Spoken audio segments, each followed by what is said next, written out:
Angkatan Balai Pustaka. Angkatan ini biasa disebut dengan zaman Siti Nurbaya.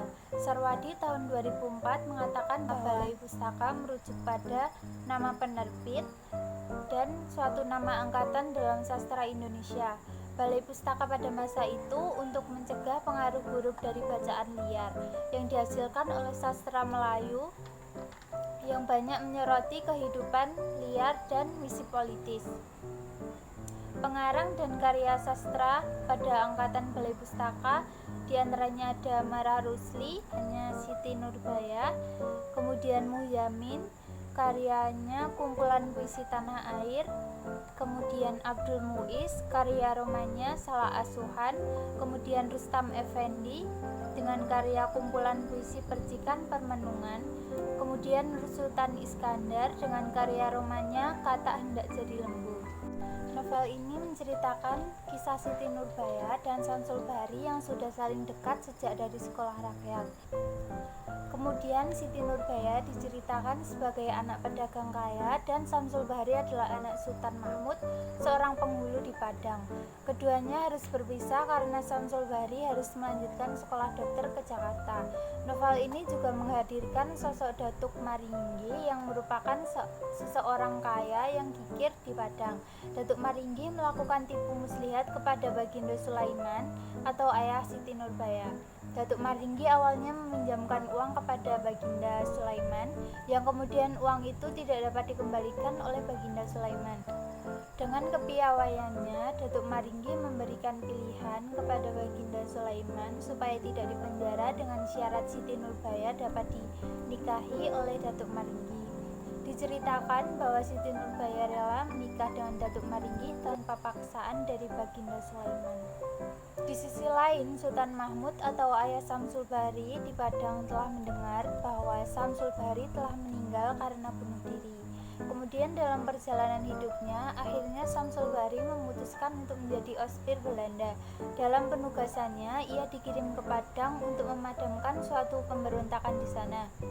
Di medan inilah Samsul Bahri akhirnya bertemu dengan pemberontak yang dikepalai oleh Datuk Maringgi. Dikisahkan Datuk Maringgi akhirnya meninggal dunia dalam pertempuran ini. Begitu pula dengan Samsul Bahri yang meninggal setelah berada di rumah sakit.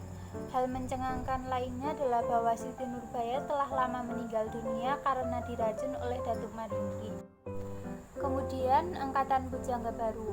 Pada tanggal 26 Juni tahun 1933 terbit sebuah majalah yang dinamakan Pujangga Baru, yang terbit sebulan sekali dan tersebar luas di kalangan sastrawan dan masyarakat terpelajar waktu itu, yang digunakan sebagai wadah untuk mencurahkan rasa hati yang meluap-luap. Dihentikan pada tahun 1942 karena dilarang oleh pemerintah Jepang yang tengah menduduki Indonesia. Namun pada tahun 1949 diterbitkan kembali sampai 1953. Ada beberapa tokoh yang terkenal pada angkatan itu. Di antaranya ada Sultan Takdir Ali Syahbana, Sanusi Pane, Amir Hamzah, Aoh Kartahadi Maja. Pada angkatan Pujangga Baru ini merasa tidak puas dengan bentuk-bentuk puisi di Indonesia karena menurut pandangan mereka puisi lama di Indonesia kurang mampu untuk menampilkan pesan pengarang semurni-murninya dan terlalu terikat oleh syarat-syarat tertentu. Meredupnya angkatan Pujangga Baru ini disebabkan oleh kedatangan tentara Jepang pada tahun 1943 yang menyebabkan terhentinya penerbitan majalah Pujangga Baru. Mereka tetap berusaha untuk menerbitkannya kembali namun tidak membuahkan hasil. Mereka gagal, mungkin karena telah disensor oleh tentara Jepang dan kesusastraan Pujangga Baru yang terlalu kebarat-baratan. Ini adalah salah satu karya yang populer pada angkatan Pujangga Baru, yaitu Layar Terkembang karya Sultan Takdir Ali Syahbana. Kemudian ada angkatan 45. Istilah angkatan 45 ini secara lugas baru digunakan oleh Rosihan Anwar dalam majalah Siasat yang diterbitkan pada tanggal 9 Januari tahun 1949.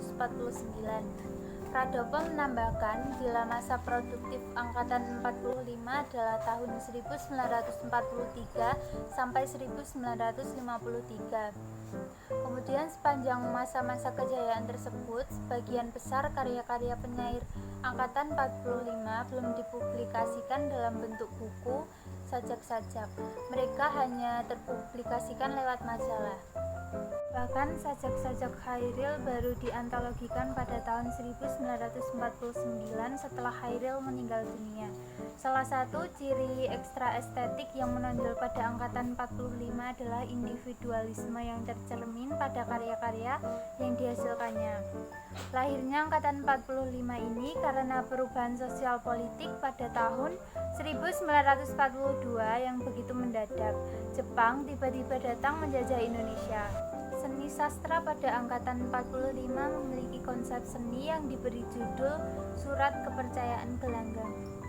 Adapun beberapa sastrawan pada Angkatan 45 adalah Chairil Anwar yang ada pada bidang puisi, kemudian Idrus, Pramudia Anantatur, Trisno Sumarjo, Asrul Sani, Usmar Ismail, dan lain-lain.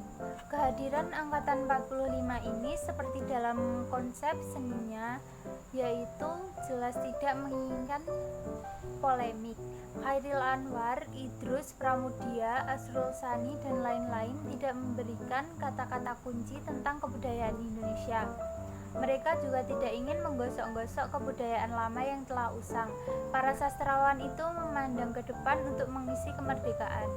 Apa yang diungkapkan dalam sastra adalah suasana Indonesia dengan pikiran-pikiran Indonesia yang hidup dalam masyarakat dan zamannya. Chairil Anwar yang dikenal dengan sebagai si binatang jalang adalah pelopor Angkatan 45. Karya sastra pada Angkatan 45 adalah puisi Chairil Anwar yang berjudul Aku, yang bunyinya, kalau sampai waktuku, ku mau tak seorang kan merayu, tidak juga kau, tak perlu seduh sedan itu. Aku ini binatang jalang, dari kumpulannya terbuang.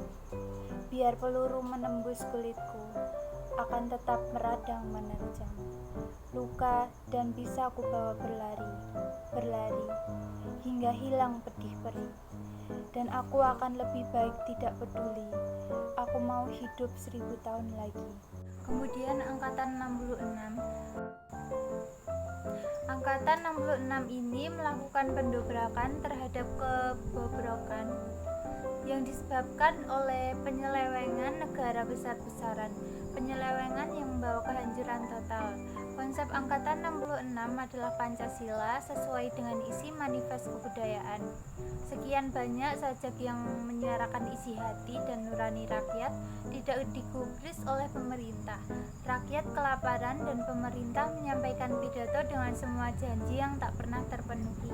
Satu perlawanan di bidang kebudayaan dan surat kabar. Hingga terjadilah aksi G30S yang membuka kedok ketidakwajaran Partai Komunis Indonesia.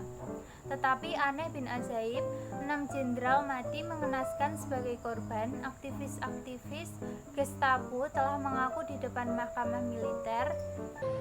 Kemudian Angkatan 70-an. Sastrawan di angkatan ini lebih berani untuk melakukan eksperimen dan terobosan dalam berkarya.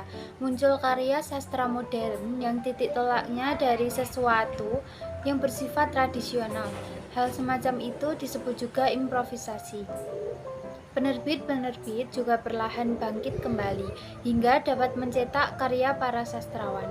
Beberapa sastrawan yang menonjol pada periode ini adalah Sutarzi Kalzoum Bahri, Iwan Simatupang, Putu Wijaya, Arifin C. Nur, Danarto, dan Rendra.